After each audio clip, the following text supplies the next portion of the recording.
నేను ఆఖరి వీడియోలో అడిగిన ప్రశ్నకి సమాధానం ద్రోణాచార్యుడు. ఇప్పుడు 3వ శ్లోకాన్ని చూద్దాం.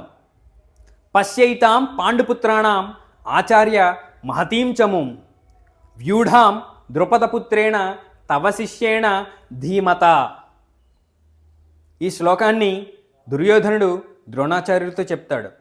దీని అర్థం ఏంటంటే, పశ్యైతాం వీళ్ళని చూడండి, పాండుపుత్రాణం మహతీం చముం పాండుపుత్రుల యొక్క మహతీం చముం గొప్పదైనటువంటి సైన్యాన్ని చూడండి, వ్యూఢాం వ్యూహమును చూడండి.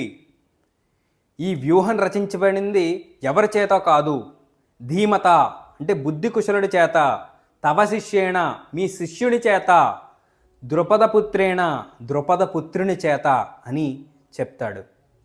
అయితే దీని వెనకాల అంతరార్థం ఏంటంటే, పూర్వం ద్రుపద మహారాజుకి ద్రోణాచార్యుడికి ఏదో ఒక రాజకీయ వైరం ఉంటుంది. దాని కారణంగానే యాగం చేసి ద్రోణాచార్యుడిని చంపగలిగే ఒక కొడుకుని వరంగా పొందుతాడు ద్రుపద మహారాజు. తిరిగి అతని కొడుకుని యుద్ధ విద్యలు నేర్చుకోమని ద్రోణాచార్యుడి దగ్గరికే పంపిస్తాడు. ఈ విషయాలన్నీ తెలిసినా సరే ద్రోణాచార్యుడు అతని యొక్క బాధ్యతని దృష్టిలో పెట్టుకుని అతని దగ్గర ఉన్నటువంటి యుద్ధ విద్యలన్నీ, అతని రహస్య విద్యలన్నీ కూడా అతనికి నేర్పిస్తాడు. ఆ ద్రుపదుని కుమారుడే దృష్టద్యుమ్నుడు.